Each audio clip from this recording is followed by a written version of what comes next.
What's up, y'all? What's up, y'all? And we are back. Happy Truck and Hustle Tuesday. Ramel here. Today we got a chance to speak with Herman Dulce, the Haitian CEO. He is the CEO of Bella Sloan Enterprises. We are going to talk about business credit, y'all. Business credit. All right, very important topic. We try to make sure that we are very well rounded with the conversations and the discussions here on this show. I want to make sure y'all getting started on the right foot. And, credit is obviously a very, very, very integral and important part to any healthy business. So, we got the man here himself. He's going to break it down for us, talk about business credit, talk about entrepreneurship, and even talk about why he's getting into the trucking industry, which is dope, which is super, super dope. All right, so y'all don't want to miss this show. Make sure you are following us on all of our platforms, Instagram at Truck and Hustle, Twitter, Facebook, and the YouTube. All right. Got some big announcements coming. I need you to go to truckandhustle.com. Make sure you put your email in there so I can send out the newsletter to you, when these announcements are ready to be dropped. I don't want y'all to miss out. So that's it, y'all. So, get ready. Put your ears on. And if you smell something burning, it's only your desire. Let's go. What's up, y'all? This is Ramel Watley, and welcome to Truck and Hustle, the podcast for trucking entrepreneurs. If you want to learn about the trucking industry from the business side of things, you're in the right place. Every week, I interview the people who are making it happen on a daily basis. I get them to share their successes, their failures, and sometimes even their secrets. The goal is to show you how you too can create financial freedom in the booming trucking industry. So sit back, relax, and enjoy the show. Billionaires and big companies, they don't plan 2, 3, 4, 10, 50 years. They plan 100 years out. They plan for their grandkids and generations. So that's how me and my team think too. Turn my mic up. Take there. Yeah. On the road to the riches. Life takes a toll like bridges. Good friends become foes and snitches. Better watch who knows in your business. All right, so we're here with Herman Dulce, the Haitian CEO, Mr. Results. That's what I hear. CEO of Bella Sloan Enterprises, business credit expert. Correct. Yes, it seems I keep on going, man. I keep on going. I appreciate that. But you keep yourself busy. That's a beautiful thing. Yeah, absolutely. All right, dope. So listen, first I want to kind of start out with your name, the Haitian CEO. Right. All right. Why'd you choose to kind of put that in the forefront as your handle and establish yourself as the Haitian CEO? Cause man, there's so few of us. Right? Okay. I had to pick a name that not only represented where my family is from, because I remember growing up, everybody was teased for being Haitian. Right. So I definitely wanted to rep, and there's not a lot of not only Haitian but Black owners, Black CEOs. So I wanted to make that prominent, and the names just clicked after that. So and it stuck, like it rings, and I'm on the street Haitian CEO. So it's a good name, nice and catchy. No doubt. Does the year 1804 mean anything to you? Absolutely, man. Absolutely. Talk about that, man. A lot of people don't know about that. So 1804 is when the Haitian people, went to war against Napoleon Bonaparte, and we won, and we gained our independence, the first Black nation in the Northern Hemisphere to do so. So that's a very, very proud number for us. January 1st, 1804. So that's a very, very proud day for us. No doubt. How do you think that translates into your business? That heritage. Listen, to be the first, number one, to fight, number one, that's in the bloodline. I hear the stories all the time from my parents when I was growing up. So it was instilled in me about what our people did, what our countrymen did, and what we're capable of continuing to do, to continue to be the first, to continue to push forward. No excuses, just make it happen. No doubt. So, that's my mantra. No one cares. Work harder. No one cares. Work hard. I like that. I like that. Mm-hmm. All right, cool. So let's get into your backstory a little bit, Herman. Where'd you grow up? Tell us a little bit about yourself as a young man growing up. Okay, so born in Brooklyn, New York. Brooklyn. Brooklyn, New York. I'm an All 80s right. baby in 81. So if you're Haitian, I know my Haitian listeners out there, there's only a couple of cities Haitians migrate to when they come to this country. It's Boston, New York, and Miami. That's a fact. So my family migrated to New York. And when I was like 11 years old, it was a cousin of ours who had moved to Philadelphia, and the cost of living was way, way cheaper in Philly. My parents had me, my brother, and my sister in a 1-bedroom apartment in New York. So it was super, super tight. Okay. But you know, that's the group mentality in New York because it was so expensive even back then. Then my parents came down and just saw how the cost of living was so cheap in Philadelphia. They bought a house for like $70,000, 3 bedrooms, 2 baths, backyard, and everything. And we was on the first thing smoking. So New York made me, but Philly raised me. So when people ask me where I'm from, I say Philly. But my New York family, because all my family stayed in New York. We were the only ones that came down to Philly. Okay. They were like, "No, you from New York?" I was like, "Nah, man, I've been in Philly 30 years. I cannot rep New York anymore. It's a disgrace to the city that raised me." Right. All right, so tell us about young Herman, man. How was your lifestyle coming up in Philadelphia? Talk to me about that. Listen, man, my parents are super, super strict, right? So very, very religious. So growing up, I was extremely sheltered. I went to private school my entire life, up until college. So 6 days a week, I wore a tie, believe it or not. Sunday through Friday, because every day of the week at my church, there was something. Monday night service, Tuesday night Bible study, Wednesday, Thursday. It was every day. And Saturdays, I didn't have to wear a tie, but it was choir rehearsal.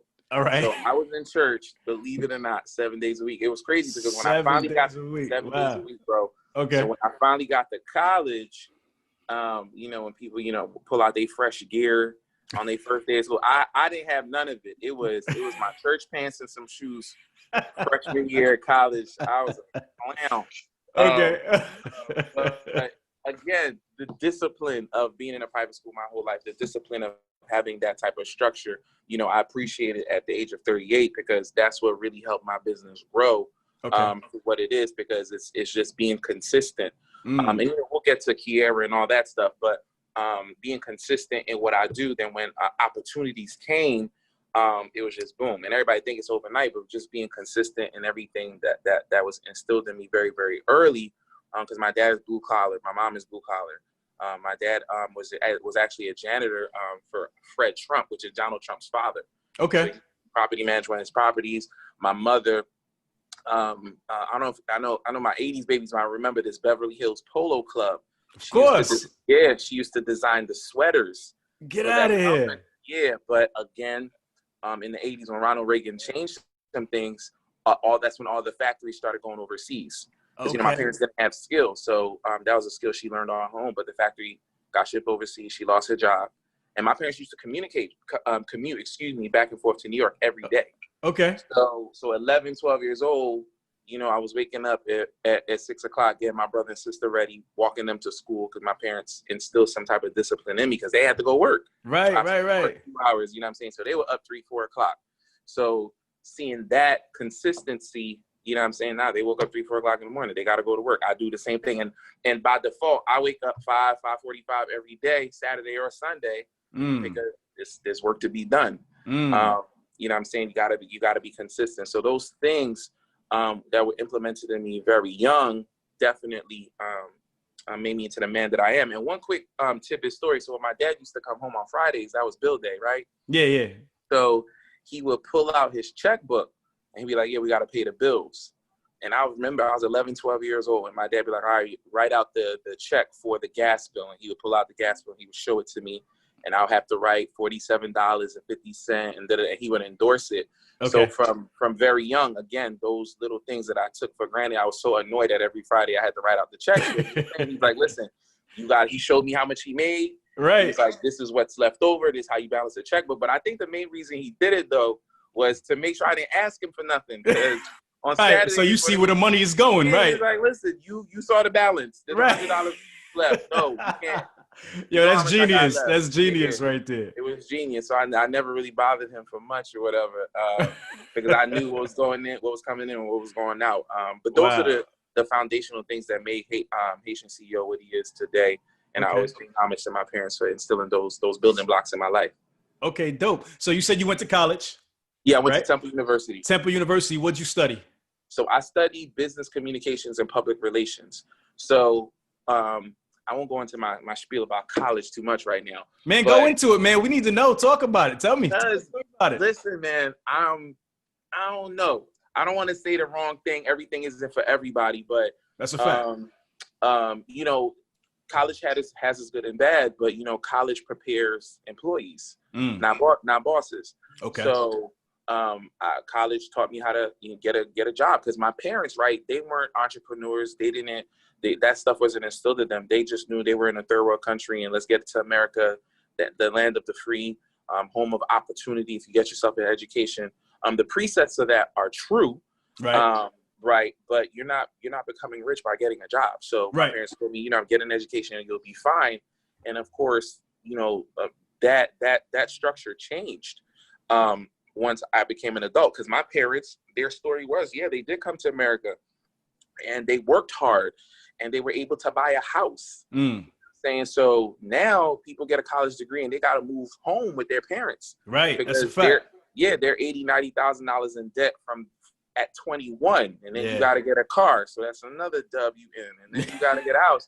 So you know what I'm saying, before you're 25, easily you're $300,000-$400,000 in debt, and then you're in that debt for the rest of your life, and nobody taught you the skills on how to leverage your credit or leverage your time to make money, not working for money, but having money work for you. So those skills weren't taught to me. So later in life, some people gave me their time, and they taught me that. I have some mentors that gave me their time and taught me that. And then, you're just in different rooms after that. And then I started learning about real estate and credit and business credit, which was very, very brand new information to me. And I was like, man, so many of my people don't know about this information. I'm like, well, they've been doing this for 400 years. This is how they up. Right. That's it. And I'm like, man, so I just been running and, telling as many people as possible who would listen, because everybody don't want to listen. Everybody think everything is a scam. That's a fact. That's a fact. To do this. And then while I've been learning this game, I've been put in rooms with multi-millionaires. So my rooms are different. So they're rubbing off on me, like people are living like this. So just a quick story about Bella Stone Enterprises, the company that I founded. So it's named after my first daughter, Bella Sloan. I was actually in Italy with my wife for our baby moon, and we was on a train and we was going to like Pisa for the day. Okay. And it was gorgeous. The vineyards outside, it was wonderful, and I just had a moment of clarity. I was like, man, like I'm only able to do this because I asked my permission to be here. And they said yes. Right. And I was like, man, like I want to do this whenever I want, because again, I was in different rooms at this point, and these people do this whenever they feel like it. Right. That's a fact. So I came back home and I was telling my younger brother Kevin about it, and he was like, man, listen, of course the only way for this to happen is for you to own your own. Yeah. And I was educated on credit a long time ago, right? But I was doing it for my friends for free, fixing up my stuff for free. So my dad is my namesake. So we have the same name. So I remember when I was like 21, like his stuff was on my credit report because we got the same name. And so I learned how to get that stuff off my credit report or whatever. And then he's like, listen, man, you need to charge people for this. And I was like, charge people? I was like, nah, this is a benefit for the community. People need this so they could be up. Right. He's like, nah, man, they gonna pay somebody. They might as well pay you. Right. Man, when I mean that resonated with me like crazy. So what I did was I did like 10 of my friends' credit for free. Okay. And I used those to post on social media, like, hey, I got results. And then, 2-3 things on your credit report. Each credit report, that's significant content times 10 people. Right. So I was working on the same person credit, but every time something come off, it was something new I can post. Got you. I did that for free, right? And then, I started getting clientele call me, and I was super cheap back in the day. I was doing it for $200, $250. Again, I'm building my brand at the time. So I was doing it really, really cheap. And then I started getting results for them, and it just significantly grew.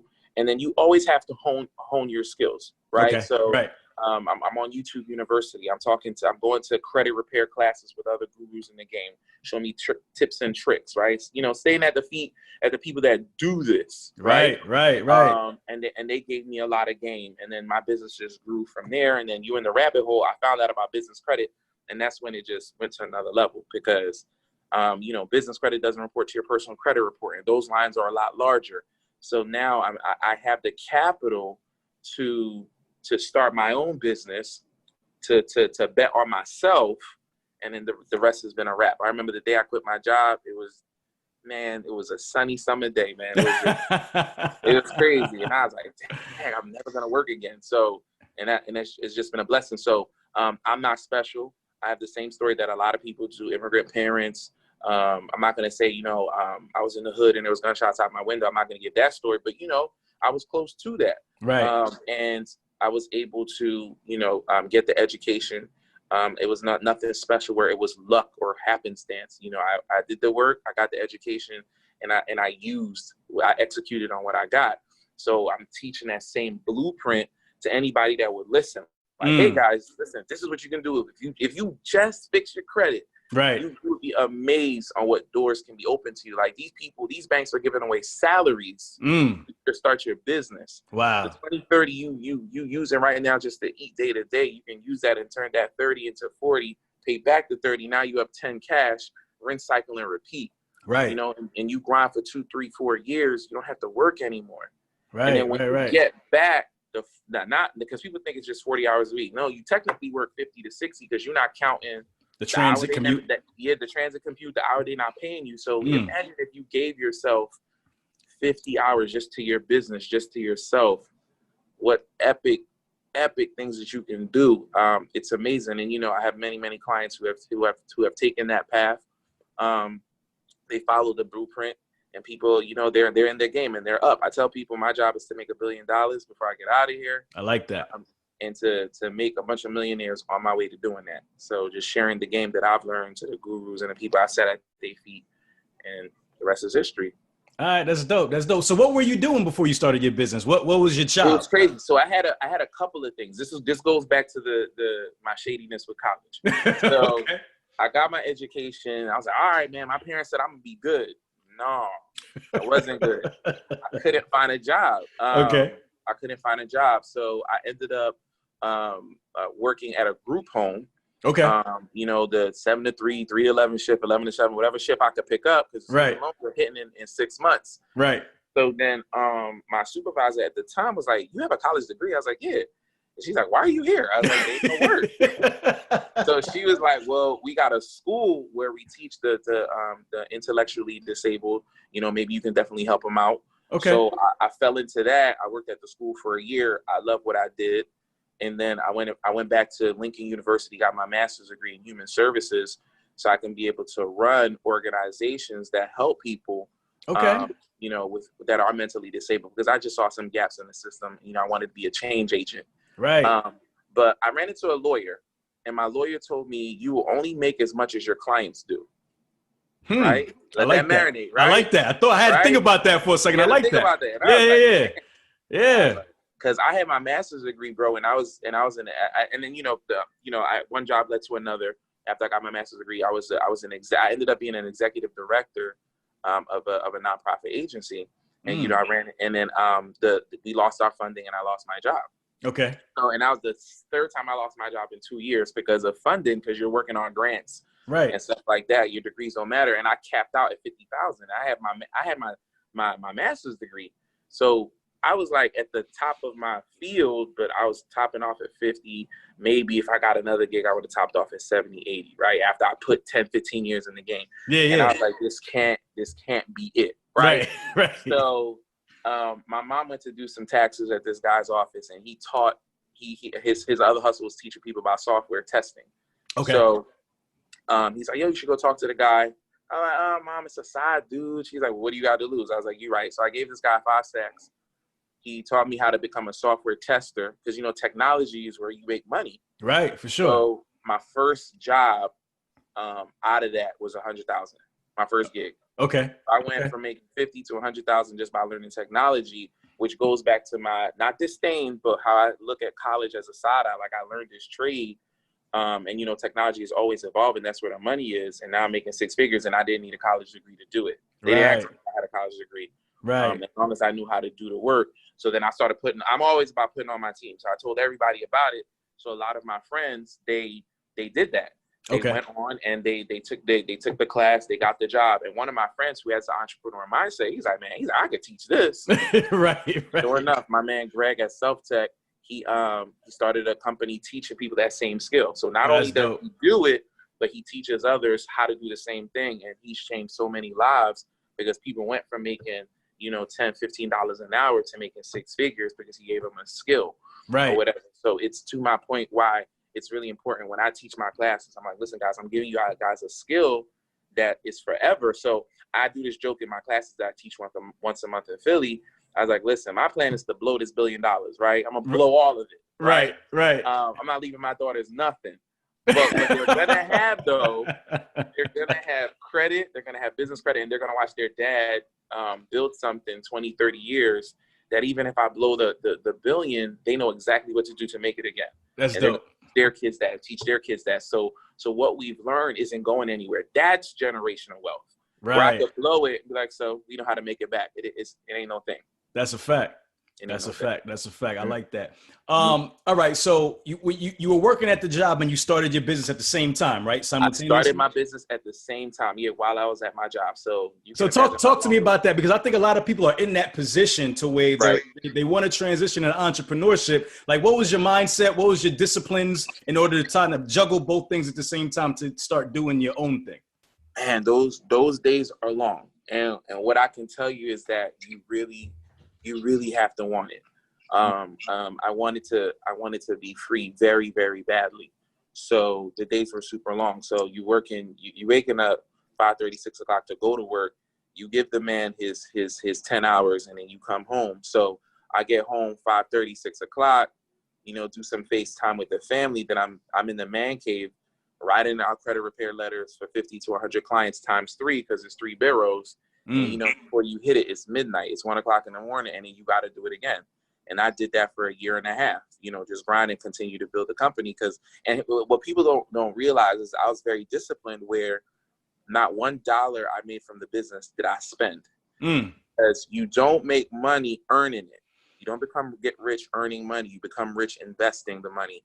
So I knew one day something was going to pop, and I needed to have the credit available and I needed to have the cash available when that time came.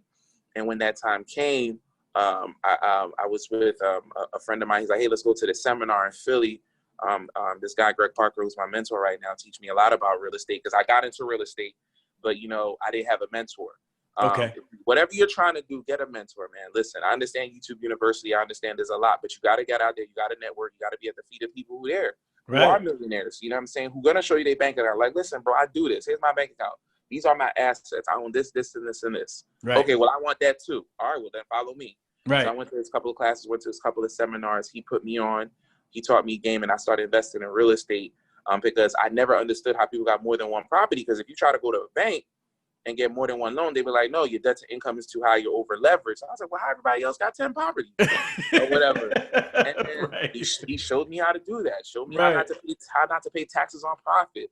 He showed me how to turn riches into wealth, you know, things like that. So that leverage that I learned is, I was like, okay, so what I'm going to do is I'm going to teach people credit, fix their credit, get business credit. And I'm going to be like, yo, go to that guy, show you real estate. You have the capital, the credit to expand yourself into real estate. So again, you know, going back to your original question, so being consistent every single night, because I had a goal in my mind, you know, and I know the days were long, and time is a sacrifice, because it's the only real thing that I own. Because, you know, my family sometimes be like, yo, where you at? I'm like, listen, I'm in the lab, I'm grinding. I'm gonna be free one day though.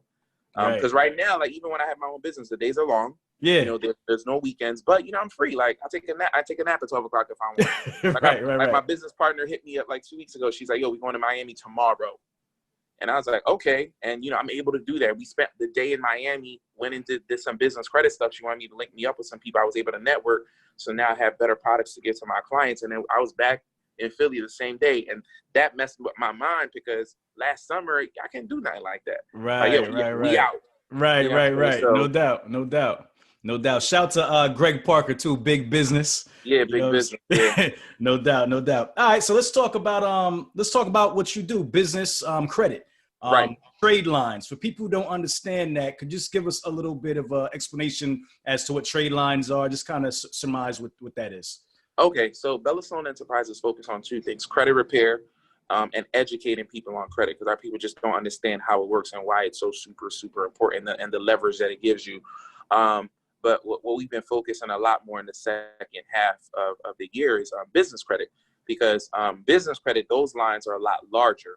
So imagine having a credit card that's 25, 30, 40, $50,000 on one card, and you could get more than one of those. Right.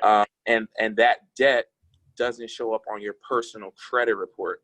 So as you know, or if you don't know, when you max out your personal credit cards, I know a lot of people who start their businesses, they're using their personal credit. Don't do that. You know, if you're going to start a business, be official. Get your LLC, get a business entity, register it with the Secretary of State.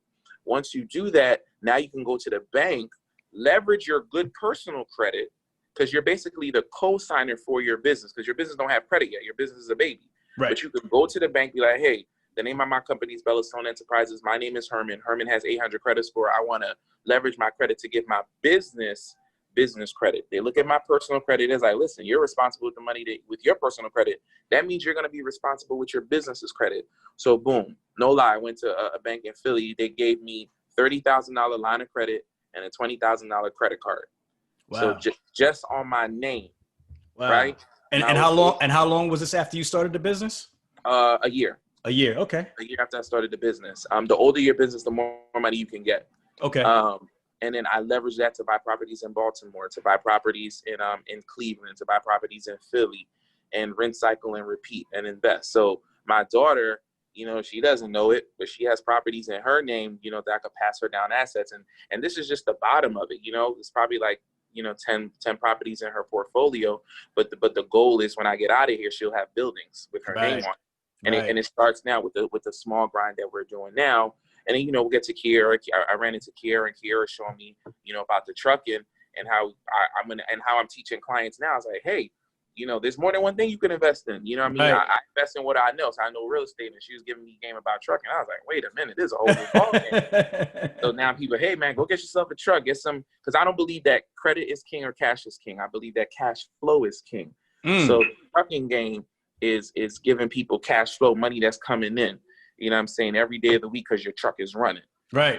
And then what I'm teaching her tribe, the Trucking Guru tribe, is that, you know, when you have the business credit, say, you know, tires on a truck ain't cheap. Those things are like a stack. That's a fact. So, but you got the business credit to go boom, go get the tire fixed. But you know, next week you're gonna get a check because your truck is rolling, and it didn't stop, and you didn't have to put it on your personal credit card and max out your personal credit card. Then your credit takes a hit. So there's many benefits to you getting business credit and utilizing it to make money. My mantra is use credit to make money, not to buy stuff. The money you make from your business, that's what you use to buy stuff. That's what you use for the Louis Vuitton. That's what you use for everything else. Don't use credit to you know what I mean, to buy depreciating assets. That's crazy. When credit was first created hundreds of years ago, that's what the banks, they gave the money to banks, to businesses, and businesses made money and they paid the banks back. But then banks got hip and was like, man, if we give this to people, you know what I mean, we're gonna make billions. And they give credit to people. And you know, I know a lot of people this week spent a lot of money on Christmas and put it on credit card. That's a fact. Right, and they'll figure it out later. They put it on 0% interest credit card, so that Louis, you paid $1,000 for your girl on your 0% credit card, but for $2,000, you're not going to pay it off in the 6 months. That they give you 0%, and then next July you're going to get a credit card bill for $300, and you're going to be in the hole. Right, something crazy. But you could have used that same bread to flip.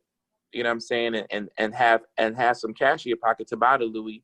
And it didn't really cost you anything. So that's what I'm trying to change the mindset of my people, to make them understand what credit is, how it works, and how it could be to your benefit. Got you. Does the type of business or industry you're in impact banks' willingness to loan, give you credit? 100% accurate. Okay. So there are certain businesses, credit repair, business credit, real estate, that are high risk industries. Okay. So when you go to the bank, you're like, yeah, I do credit repair. Oh, really? Yeah, we're not giving you it. Or they're going to give you half or 25% of what somebody in a non-high risk industry, such as trucking, or furniture repair or anything else, electronics, technology. That's why the name of my business is Bella Sloan Enterprises. The name is very ubiquitous. You don't know what it is, or whatever. So when they ask me, I say, "What do you do?" I was like, I do business consulting. So I keep it ubiquitous because there's certain industries that are high risk industries that the banks don't want to lend their money out to. So I have several business entities that I get money on, and I use it for what I need to. The banks only, at the end of the day, the banks care that I pay them back their money. Okay. So it's all Gucci after that. Got you. All right. I'm starting a business. First 2 months into my business, I just got my formation, got my LLC started. What would you advise the first steps that I take? The first steps you take after you formed your LLC, and here's the tip that I always give to my clients. So the first thing is banks love when you build relationships. Okay. So, and another thing, a millionaire mindset, millionaires don't have one bank account. They have several. Okay. So, for people like, hey, Herman, I'd like to use your services, or hey, Herman, I can't afford your services. Here's a tip on what you can do. The first thing to do is after you get your business entity and all that stuff, go to your local banks or credit unions. Why? Because they're in competition with these national banks, your Wells Fargo's, your Banks of America's, right? They're trying to get your business. So go to these small local banks, Google them, whatever in your area, ask them if they give business credit. Yes? All right, bet. The second thing you do is you say, hey, I'd like to open up a business checking account. Once you open up the business checking account, the representative there, they'll probably ask it, but you ask it too. Be like, hey, I'm trying to get a business line of credit and a business credit card. You're going to ask for both. Why? Because that one inquiry can get you 2 lines of money. Okay. So that's what I did. I went to a local bank and I asked them for both, and they gave me both. So don't shortchange yourself, and do that to 2, 3, 4 banks on a Saturday. And to open up a business checking account, it'll probably take you half an hour. It takes a while to do all the paperwork, but make sure you go with your LLC and your EIN information, and go to 3, 4 banks. So clients who can't get it through me, I give them that little game, and they're raising $20,000, $30,000 on their own on a Saturday. And now you've used, but you got to have a minimum 680 credit score. Don't walk into these banks and ask them for money if you're not between 680 and 700 to start. So you got to get there first. So that's why I say leveraging your credit is super, super important. It's the foundation of everything. And I know you brought up trade lines a little earlier. So what a trade line is like any line of credit that's reporting to your personal credit report. But for the sake of this conversation, the most important trade lines are credit cards. Why? Because I have a $20,000 Amex, right? Or Chase. I use Chase or Discover, right? $20,000 limit. It's 5 years old. The older your credit card, the higher the limit, the stronger your credit looks. So people have like an 800 credit, 700 credit score, but they got like a $500 credit card that they never been late on. Yeah, you're gonna have a 700 credit score, but I got 3 credit cards, $10,000 limit. They're all over 3 years old, and I got a 750. Or if we had the same 700 credit score, I look more lendable to the bank. So what in trade lines, how that works is, and this is why I teach people that credit is legacy. I can put you on my credit card, right? I get your information, call a credit card company. Hey, put my man's on my credit card. They're going to report that credit card and all this positive payment history on your credit report. So when it posts on your credit report, boom, your credit score goes up. And you get the benefit of that. So imagine putting 2 or 3 of those on there. Now you up. Now you walk into a bank, you walk into a car dealership, and now you up. So that's a great business that I teach in my classes also, of how to leverage your good credit to make money. Because there's people out here with credit cards in a drawer, not doing nothing with them. And I'm like, nah, there's 3 or 4 slots on that credit card where you could put what is called an authorized user. That's when you put somebody on your line of credit. It's called an authorized user. You can charge them $300, $400 per slot. You know what I'm saying? Me, I charge $500. So that's $1,500 per credit card that I have. And I have 10 credit cards. So that's just a side hustle. So that's a side hustle. I never even thought about that. That's interesting. Yeah, that's just a side hustle. So that's just a phone call that's 10 minutes and I made $500. Right now, and you would be managing that credit. Like the person's not spending on the credit, you're spending on the credit, correct? The person will not. So this is what you do. They're going to ask you, hey, where do you want us to send that credit card? You was like, send it to my address. Right. So that person will never get the credit card. they can't call up and do any adjustments because they're not the primary user. Only you can make adjustments. They don't have your social. They don't have no personal information about the credit card is put on the person's credit report. They can't even see the credit card number. Okay. So all they'll see is the limit, the age, and all that stuff being posted on their credit report. So they get that benefit. You get the benefit of privacy, and you made a couple of dollars. Right. And Gotcha. now that person can leverage your credit so that they can go get their own credit cards, go get some business credit, go get approved for things that they couldn't get approved for because their credit wasn't up to par. But I would like to say this, a disclaimer first, to be ethical in any business that you're doing. I don't sell trade lines to anybody who have bad credit. Well, what's the point, Herman?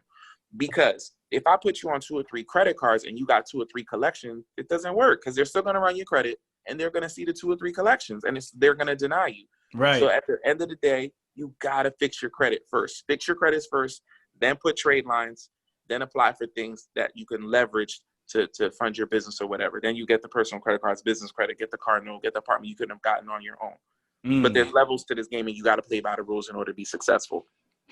Interesting. Dope. All right. So what are some of the other things aside from just going to the bank and doing what you just now explained? What are some other things that you want to do for your business to make yourself attractive to these banks?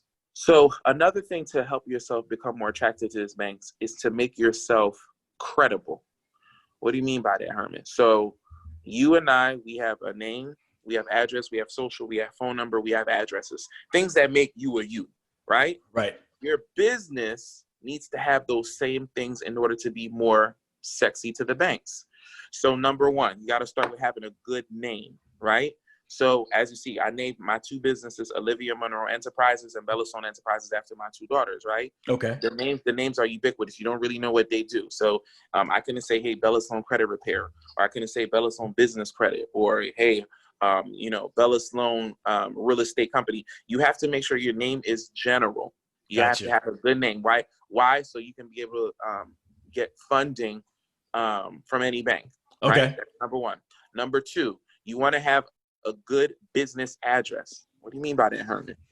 Well, Walmart has a headquarters. Apple has a headquarters. Hilton Hotel has a headquarters, right? Those are, if you Google it, they have real business address. You know what's not their address? The CEO's home address. You know what I'm saying? Or a PO box or a UPS address. You gotta look legitimate. Right. I'm starting up. That's all I got. So here's a quick tip.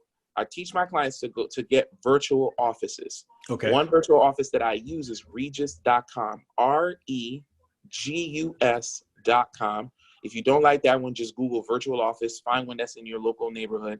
And you get that virtual office. So you can rent that address. And that's what I put on my business address. So I do work from home too, but I also have a virtual office too. So if you Google Bellastone Enterprises, you will see my virtual office. It's a real commercial space. My mail gets sent there. There's a secretary there. She emails me, hey, your mail is here. So I look like a legitimate business. Gotcha. The next thing, you need to have a legitimate business email. My email is not BellastoneEnterprises@gmail. It's not. Right. It's info@Bellastoneenterprises.com. Right? It's my domain name. It's my website name, Bellastoneenterprises.com, right? You need to look legitimate, right? So that's the first thing you do. I tell people to do that. You can go to GoDaddy.com. They'll give you a domain name and an email for like $150 for like 4 years. Or you can go to G Suite, G, the letter G, and then Suite, SUITE. Google has a business platform for like $5 a month. You can have a real business email. And lastly, is having a business phone number, a legitimate business phone number, not your cell phone. So when you're applying to American Express and you're walking into these banks and you're giving them a real good name, a business address, a business phone number, a business email, like I have an 800 number. I use a website called culture.com, CALLTURE, culture.com. They give you a 1-800 number that costs $10 a month. You get a real legitimate 800 number. I don't give that number out to my clients because they only give you 400 minutes per month, but it's just something I put on my applications, my business applications, to look legitimate. So when I'm applying for business credit and I'm putting these real business information on here, I look totally legitimate because these are the things that you can leverage to get even more money because you look legitimate. You know, if you get an email from Walmart@gmail.com, talking about, yeah, we got a gift card for you waiting here. You're going to put that in your spam. But if info or CEO at Walmart.com, you look at it twice. You got to look legitimate. The banks think of you that same way also. Right. Okay, dope. What is the largest credit line or extension you've ever seen a bank provide one of your clients or somebody just so people people like to hear numbers. Numbers. Right. So I've seen as low when people are just starting off, they probably get $5,000 credit card and get like $10,000 line of credit. But I have clients, where they're literally, bro, they're getting $500,000 or $1 million in credit. And their business is only 3 years old. Wow. So, and how they getting that large amount? Well, they're going to 2-3 banks. One bank gave him gave him 100. Another bank gave him another 100. So when I went to Florida 2 weeks ago, just for that day, my client got $250,000 from 3 banks. Wow. Two banks gave her 100 line of credit each. The third bank gave her 50. So by the time we got back to Philly, she got $250,000, and she already turned it into 400,000. Like she was explaining to me on the plane. I was like, wow, that's crazy. And it wasn't some scammy thing. I was like, it's just 1 + 1 = 2. So I love being in a room with those people. So I love the people. My clients are my best resources because I'm like, well, what you gonna do with the money? And they tell me what they're gonna do with the money. I was like, oh, I want parts. I'll give you 20. Right. I ain't got 20 cash, but I got this credit we can play with. Right. Well, what'd she do, man? Everybody wants real estate. Oh, real estate. Okay. Real estate, bro. And she deals in commercial real estate. Because those numbers are really, really big. It's not your mom and pop, hey, fix and flip houses. No, she's into wealth building stage in her life where she's like, yo, there's this $2 million property. Now I got the 10% down to put on it. And it generates, like $20,000 a month from all the rents. I'm like, wow. And she's like, yeah, I could cash out, refi it too, because the property is really worth $3 million. So I could take some money out of that. And then just like that, I really saw how she turned it into 400 within 90 days. I was like, that's ridiculous. She'll pay the line back for the $250,000 that she got. And when you're maxing out business credit cards, right, or business lines of credit, and you pay it back every 90 to 120 days, you know what happens? The bank calls you. Business is good. You want more money? Right. Yeah, I want more money. So you know what I'm saying? So and then that's when we talk about that legacy game where your kids are having businesses with $1 million lines, and the game to go with it to flip that $1 million over and over again. So use the bank's money, never use your money. Dope. Let's talk about your book, Startup. Yes. Talk to me about that. The inception of that. Talk to me how that came about. Again, so that was when I was in Italy. I started. That's when I got down the rabbit hole of business credit. Okay. So and then my mentor in that, his name is Ty Crandall. He put me on to the game, gave me tips and tricks, and it helped validate me by having a book, by making me legitimate. I knew I wasn't going to become rich selling books, but when you have a book and you're giving people this game for cheap, they come to you for the rest of the game, or they come to you, they come to the classes, and like, hey man, and books get outdated. There's more information out here. Right. So the foundational information, like I just gave you, that's always going to be tried and true. Right. But after that, the information that I gained over the years of my experience, that's what I'm teaching my class. That's what I put on Instagram, and I give them more of that. But the book was really important for me to put out there, because I can't be on Instagram every day. I can't be in every city in the world. Right. So giving people basic information on business credit, which people really don't know about, and I'm still very surprised about how people don't know about it, because I'm in it, so I'm passionate about it. But right. A lot of people that don't know what business credit is and how to use it. They're like, what do you do? I'm like, yeah, man, these banks is giving this away. Right. So that's how the fruition of that book came along. So I'm working on my second one. Okay. I don't know when I'm going to do it. I'm looking to drop it hopefully second half of 2020. Okay. Of what my entrepreneur journey has been. So stay tuned for that. Okay, dope. All right, so you touched on this a little bit earlier. Kiera, the trucking guru. Yes. That's my girl. She's also a former guest on the show, and she's family here at Trucking Hustle. Amazing interview. That's a fact. Thank you. Appreciate it, brother. So how did you guys connect? How did you guys make that connection? Man, it's crazy. Again, guys, being consistent. So I'm consistent in my lane and in my world. And she, one of her associates, Mr. Bay, called me. He's like, hey, man, I sent you some people. You did right by them. Right. I'm gonna put you on the phone with Kiera, right? Right. So I'm like, all right, cool. I don't know who Kiera is.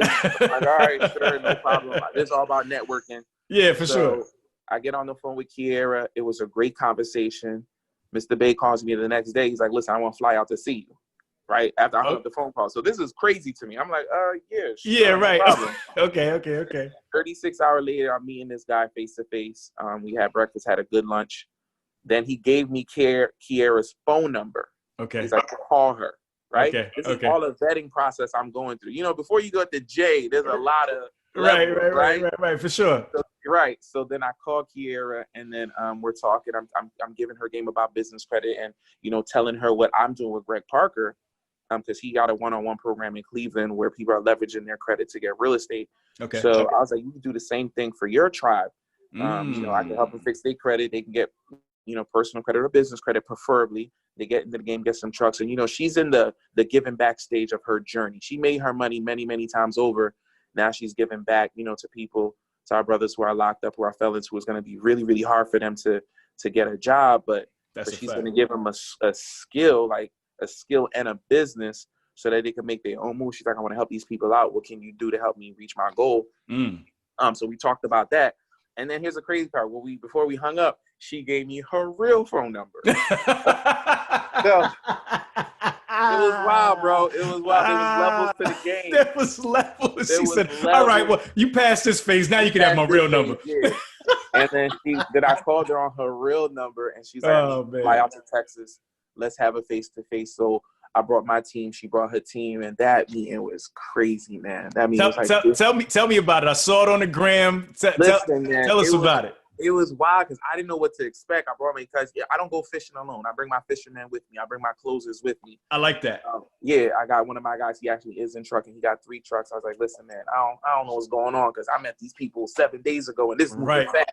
Right. So I was like, I need you to be there. So he was there with me. My brother Kevin. He worked on Wall Street and started many businesses and got funding for them on that. And so I was like, he had to come with me. My other business partners, Eric and Fitz, who they do a lot of scouting for me when it comes to businesses. So I'm investing in Baltimore also.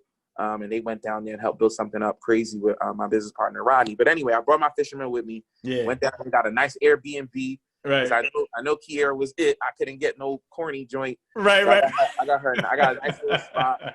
And then she bought her squad. Like, I wasn't prepared. Y'all was looking like the mafia out there, man. My God, like Kiera brought her squad with her pop.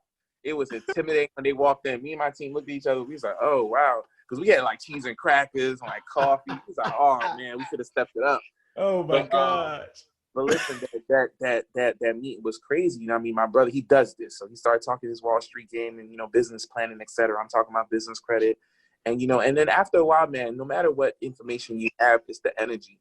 And, I could tell they were feeling our energy and we was feeling their energy. And her dad, I saw her dad give her the wink, like, these people are legit. And that's just history, man. Me and my team, we talked to Kiera every day since that meeting.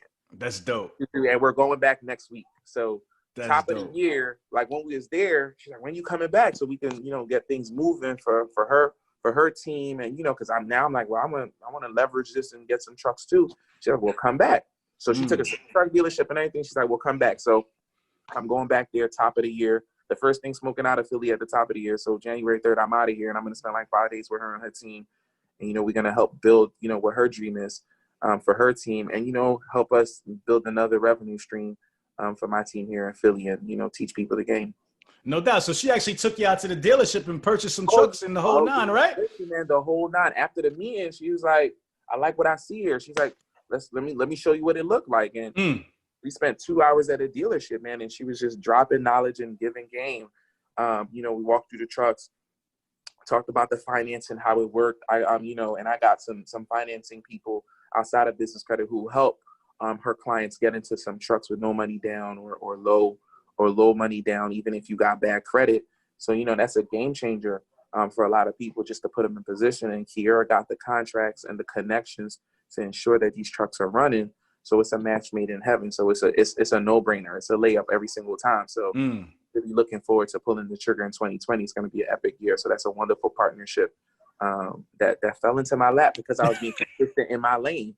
So, Right. so when it came, it was, I wasn't missing a shot because I've been practicing this whole time. Right. That's a fact. That's dope.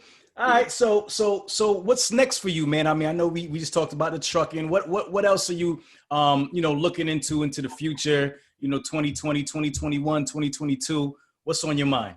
It's so funny you say that. So me and my team, we plan, I'm gonna tell you this quick story real quick. So billionaires and big companies, they don't plan 2, 3, 4, 10, 50 years. They plan 100 years out. They plan for their grandkids and generations. So that's how me and my team think too. All right, all right, great.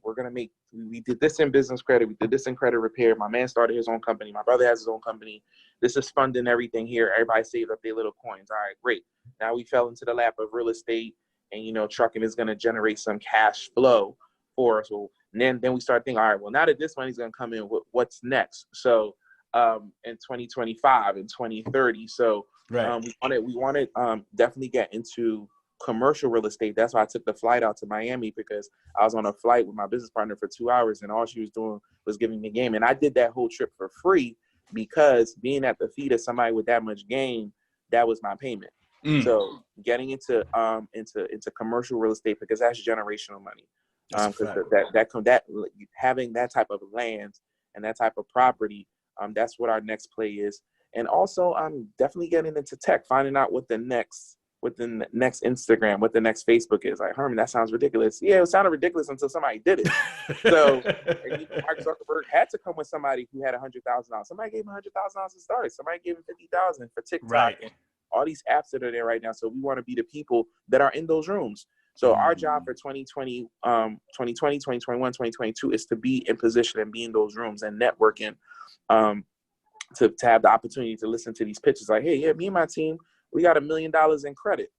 Well, we got $500,000 in cash. I would love to hear a pitch about this new app you're coming out with, or technology. So me and my team are spending a lot of money and a lot of time in investing in being in the right rooms with people who are in technology, to see what's coming down the pike, so we can invest. So the long-term goal is just to see what's the next thing to invest. So if real estate is safe and it's tried and true, and we're going to have always be able to leverage that. But technology is where we want to focus our attention to. Dope. And I hear you saying one word a lot: team. Talk to me about the importance of team. Man, I can't even explain it to you, right? Because of my team. You cannot do it by yourself. Make it a habit for everybody that's listening to me right now from the jump. You'll go a lot further if you have a good team around you. So, there's only so many hours in a day, and I can't do everything. So when I started to take less, because I wanted to keep all the money I was getting, right? You know what I'm saying? But when I took less, I grew more and I grew faster, and the money came more. So, I got a wonderful intern. Her name is Jasmine, and I got a wonderful executive assistant, Damaris, who, they're answering the phone calls, they're answering emails. They're my first level right now. So I only got one level before you can get to me, so it ain't much. But right. So they're handling that. They're handling my receipts, my paperwork. Another team member that's really important is my tax guy. I have an amazing tax guy. He wants to have monthly meetings with me. How much did you make? What are your expenses? I'll give you a story real quick. So he's like, Hermie, you made a decent amount of money last year. This year, because we've been meeting every month. He's like, yeah, we got to figure out how, because the tax bill was going to be crazy. Right. And guess who saved me from paying an obscene amount of taxes? The tax Kiera Oh, Henderson. Kiera. Okay. Why? Okay. Because I bought trucks. He was like, yo, you got a big purchase you want to buy? Oh, I'm talking to this trucking lady, and he's like, you gonna pull the trigger? I was like, yeah. He's like, buy the trucks. That's dope. I bought the trucks. He showed me how to finesse it. So now, like Jay-Z always raps, the goal is to not pay taxes. So get a good tax person. So my tax bill dropped something crazy because I'm invested in my business, things that make you money. Another thing is just having good people around you that are smarter than you. I don't know everything. So I have people that know more about me in real estate. So, when I sent my guys down to Baltimore, my real estate agent, he's been an agent for 5 years, Fitz. He went down to Baltimore. He did his research, saw the numbers. He's like, bro, this is the move. Or when even before I partnered up with Greg Parker, I talked to my man Fitz. I was like, yo, like what it look like? He was like, yo, there's nothing out there right now, but that means it's only up. And the properties are dirt cheap. We building up zip codes one at a time, bro. He was like, we're planting seeds for fruit we won't see. And that's cool. Right. You know what I'm saying? Because I'm building something legacy for the kids. You know what I'm saying? They're going to have 10, 15, 30 properties in Cleveland. And it's because something their dad did. Yeah. You know, my grandfather bought these properties. You know what I'm saying? So it's as I'm, you know, building cash flow now, I'm building up legacy blueprints right now also. Dope. Why is Cleveland so attractive? While we're talking about Cleveland, what's going on with Cleveland? You know why, bro? Because I live in Philly. And 10, 15 years ago in Philly, like I said, my parents came here and Philly was super cheap. It's one of the cheapest metropolitan cities in the United States, like 20 years ago. Okay. And, you know, people bought stuff really, really cheap. I can't tell you how many stories of I bought this for $5,000, I bought this for $2,000, and now it's worth $400,000 15 years later. Okay. The gentrification in Philly has been absolutely obscene. You know, my parents bought their property for like $75,000. It's worth $300,000 now. You know what I'm saying? So if you got in, you know what I'm saying? So I seen it, and I seen it for myself. So that's why when we see Cleveland, when we see Baltimore, you know, when we see these areas, we like, no, we're not going to make the same mistake twice. Right. No, this is not going to be overnight. But no, I'm copping 2, 3, 4, 5, 6 of these joints, these right. multi-families. You know what I'm saying? Right. We're doing multi-families, these duplexes, these quads. Right. We're dealing with these. We're going to get a couple of these, and we're just going to sit on, you know, just get the little cash flow from it, you know, dump that in the checking account. We're not really worried about it. It's what it's going to turn into 5, 10, 15 years. So that's the play. Got you. What do you fear in business? What do I fear in business? Man, that's a good question. It's funny. I was on the phone with Greg Parker today, believe it or not. This morning he called me because somebody posted some nonsense on Instagram, and it was kind of a shot, right? So he was like, in business, you won't be able to please everybody. So when I first started out, you know, I had 20, 30 clients. I could fulfill all those. Everybody was good. Right. But when you grow, it's just natural. There's going to be some haters, and there's going to be some people you won't deliver for. And you got to be honest with yourself. And, you know, I give those people back their money. Somebody called me yesterday. It's like, hey, I've been working with you for 8 months and nothing's happened. I looked at the receipt and they started 90 days ago. And I called him. I was like, man, you started 90 days ago. And when we started, I told you it takes up to 8 months for your credit to be repaired. But you know, you had bad credit for 10 years, but you want it fixed in 90 days. That's not how it works. Right. Before I got on the phone with her, I refunded her money. Wow. Because you can't please everybody. And not every dollar is good money. It's good dollars. So I have no problem giving that back. So my fear is that I can't satisfy all the people, because I want to satisfy as many people, because I'm also in my business, I'm also educating people. And if you're not satisfied and you're not educated, then I don't feel you're going to be in a position to win. So if I drop the ball on you, then that means your situation, your kid's situation, that's not going to change. Right. So she got back her money, but she's going to be in the same position this time next year. Yeah. You know what I'm saying? I couldn't reach her. So, you know, not being able to deliver for certain clients is hurtful. But that fear about business not being successful and not making money, I don't really have that fear, because I surround myself with people way smarter than me. So it's almost like I can't fail, because Kiera's a millionaire in trucking. Greg Parker's a millionaire in real estate. I'm looking for a millionaire in tech. So these people have already made it in their lanes. How am I going to fail? Right. So that's a fact. Not choosing the right mentor or partnering with the wrong person is probably my greatest fear. So I do a lot of time vetting before I put somebody around me. Dope. And what do you love the most about what you do? Freedom. That's easy. I'm free. Like that's the thing I love. I wake up when I want. I go to sleep when I want. I travel when I want. I buy what I want. That freedom is great. That's 1A. 1B is just helping people. Because, you know, when people see what is possible, you know, because we're so caught up in the rat race, bro. You know what I'm saying? Everybody wake up 5 o'clock, 6 o'clock. They go to work, come home, take care of the kids, go to bed, and do it again. Mm-hmm. They never had the opportunity for somebody to tap them on the shoulder, like, yo, look real quick, because we're in so much debt. We got Disney Plus, Netflix, Hulu, all these things to distract us. You know what I'm saying? Right. That no one has time and opportunity to see what else is out here. So being able to open up people's eyes and they say, wow. And then now they're on to the next thing. Now they're able to get themselves out of that. that's the 1B for me, you know, being able to help as many people as possible, because that's exciting. Dope. Final jewel, final takeaway for the audience listening. What's something that you'd want to leave them with? I guess kind of the last question that you asked me a couple questions before is having a good team around you, and, you know, just being consistent. A lot of the things that I talked about is really, really cheesy, right?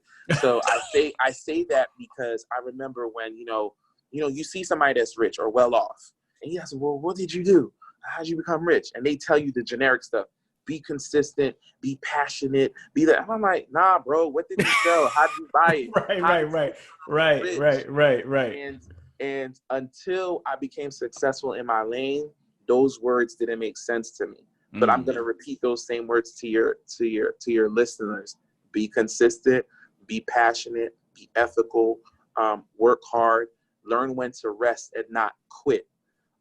Because when the opportunity comes, because you've been shooting and practicing, it doesn't go up on like a steady lane. It goes up exponentially. So when Greg Parker put me on, or when I met with Kier, like, it just snapped, and it's gonna go crazy. It's gonna go boom, and it's gonna look like it's overnight, but people didn't see when I was working from 6 o'clock to 1 a.m. They didn't see that. Your $1 million, your success is made on your spare time. So what you are doing when you get home from work from 6 to 1 o'clock, on the weekends, on Saturdays and Sundays, when you resting, but everybody else is grinding hard, that's when you become rich. Those are the times where you become successful, because those are the hours that I built Bella Sloan Enterprises. And now that I don't work anymore, I got 60 hours to build it up even more, where I started another company where the trucks are going to go under my second daughter's name, Olivia Monroe Trucking. So I got the LLC already set up for that. I got the business funding already set up for that. I'm going to go down there, swipe the business lines of credit, and then we up.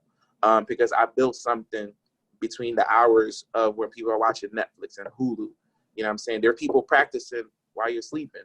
Michael Jordan practiced 95% of the time, and he only played 5% of the time. Right. So you decide when you're practicing and while everybody's grinding. That's a fact. That's the 1 minute Instagram clip right there. I like that. I like that. Your $1 million is built in your spare time. I like that a lot. All right. Where can the people connect with you? Where can they find you? Find out more about your services, Bella Sloan. Give them that. Absolutely. So you can find me on Bella_Sloan_Enterprises on Instagram. I like people to even follow my personal page, because I always want you to do research on the people you're about to do business with. So you can find me on my Instagram handle, also my personal page, Haitian_CEO. You can email me at info@bellasloanenterprises.com. When you go to my Instagram page, you can book an appointment with me. I do 15-minute free consultations, give you advice on business credit and credit repair. And you can go to my website, www.bellasloanllc.com. Herman, this has been dope, man. I really appreciate you for coming on the show. You are a man of your word. You know what I'm saying? It's been fun. You dropped a lot of value today, and I really appreciate it. Y'all make sure y'all go grab Herman's book, Startup, and make sure you reach out to him, connect with him on Instagram, and this man could change your life, man. You know? Yes, that's the goal. Thank you so much for having me. I appreciate it. I'm humbled. All right, my brother. Thank you so much, man. Appreciate it. Thank you. All right. If you like what you heard, it's only going to get better. Make sure you subscribe and leave us a comment. Let us know what you want to learn or hear more about. Till next time, love is love, truck and hustle.